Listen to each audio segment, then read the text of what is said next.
Absolutely, Michelle, and good morning from Nashville, Tennessee. It's almost morning. In about an hour, the sun will start to rise here. Last night's debate was so much smoother and so much more civil than the other chaotic debate, as you describe it. Both men differing from each other on the issues and also accusing each other of various things. But the moderator did a good job of keeping things focused. She did a good job, and the mute button did a great job. I think it really helped to mute the microphone of the person not talking for 2 minutes as the other then answered the question.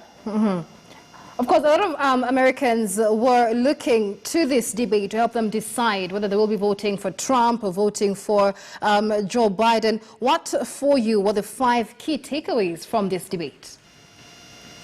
Well, they talked a lot about COVID. They spent about 30 minutes on that pandemic. And as I spoke with voters around the country, they said that that was their #1 issue. And one woman that we spoke to in Nashville said that she wanted to hear information about the vaccine, which she did. The president said that we would have a vaccine in several weeks. And then the former Vice President Biden kind of called him to task on that and said, what about the scientists who are saying it will be late in 2021 before everyone is vaccinated? So that was a big deal there.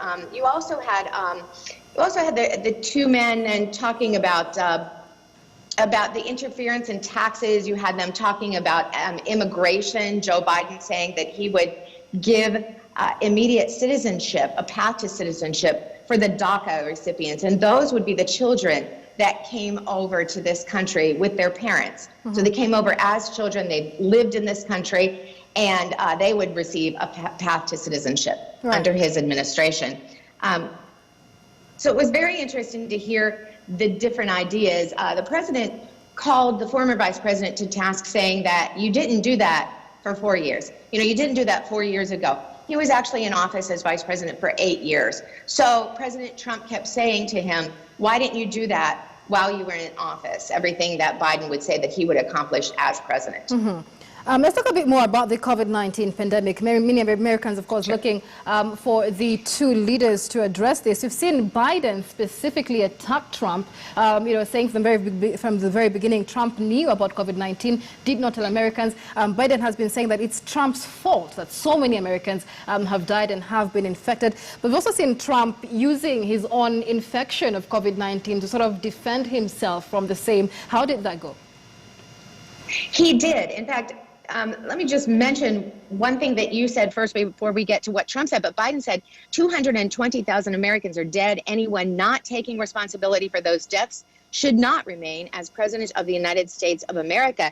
At which point then the president said, well, we can't be like you, Joe. We can't lock ourselves up in a basement. And what he meant by that was basically that Joe Biden has been doing a lot of virtual campaigning, a lot of virtual rallies, a lot of virtual fundraising, whereas the president, once he recovered from the coronavirus, he got back on the stump trail. And also, I mean, President Trump did say, I had this, I understand what it's like, but it's going to be over, and it is over. And a lot of scientists would take issue with that, being that there are still people coming down with this pandemic. Let's talk about the fact that Biden actually accused Trump of fueling racism, taking him on for when he said before that he had done more for black Americans than any other president in U.S. history. How did they talk at each other on this one? Because Trump did attack Biden for supporting a crime bill from 2 decades ago.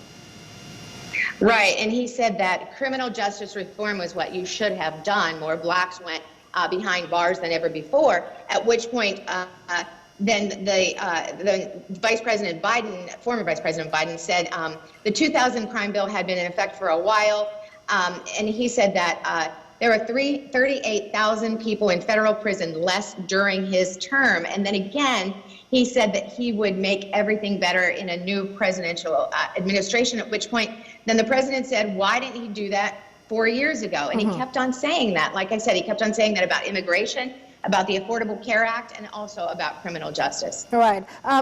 So many Americans, like I said, were looking to this debate to help them decide who they will be voting for. But even before today, about 47 million Americans have already cast their vote. From those you were speaking to, did this debate help them decide who to vote for?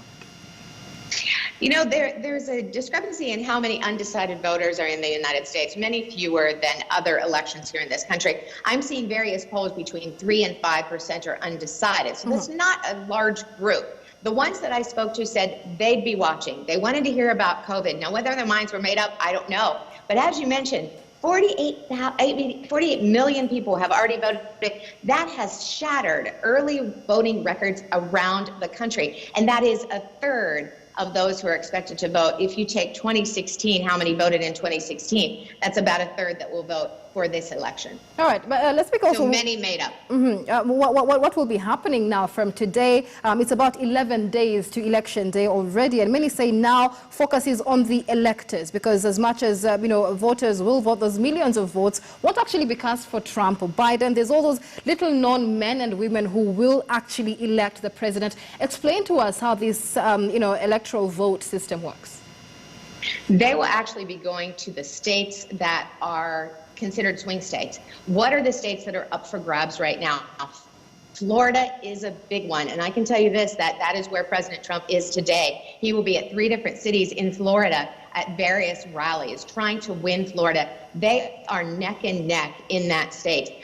Wisconsin is another one. Iowa is another one. Both men will continue their rallies, and also former President Barack Obama started campaigning for Biden a couple days ago. He will continue on the campaign stump, and he will also be in Florida supposedly the same time as President Trump. So both the president and the former president in that state. But that's what you will see. You will see them going for the state, because it's the electoral numbers of each state that will win this election, not the popular numbers, not the man who receives most of the votes. Okay, every state has a number of electoral votes related to the population of that state. And so it's when you add up all those electoral votes, then you end up with the President of the United States. All right, Caroline, and finally and very briefly, of course, we had the polls now come out showing that Biden may be leading in the swing states. How are the polls playing into this election?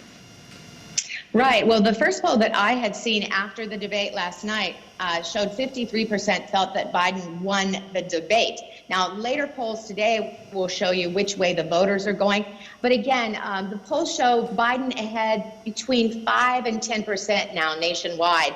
And that has kind of fluctuated up and down a little bit, but he has held a steady lead since that first debate. But again, a slight lead. With the margin of error, we really can't call this election yet. But that is one thing that you should watch on election night. Because of so many people that have early voted, a lot of the states don't count their votes until after election night. Not Florida, though. We'll definitely have a decision for Florida, because Florida, as people are early voting, the machines are tabulating those votes.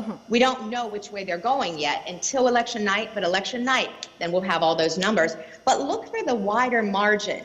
Whichever candidate receives a large margin, then you can be assured that they will probably win the election. If they have a slight margin, then we're going to count all those mail-in ballots and those early votes from all the states to see which man actually wins the next 4 years in the White House. Caroline, many thanks for your time. This is VOA correspondent Caroline Presutti live for us from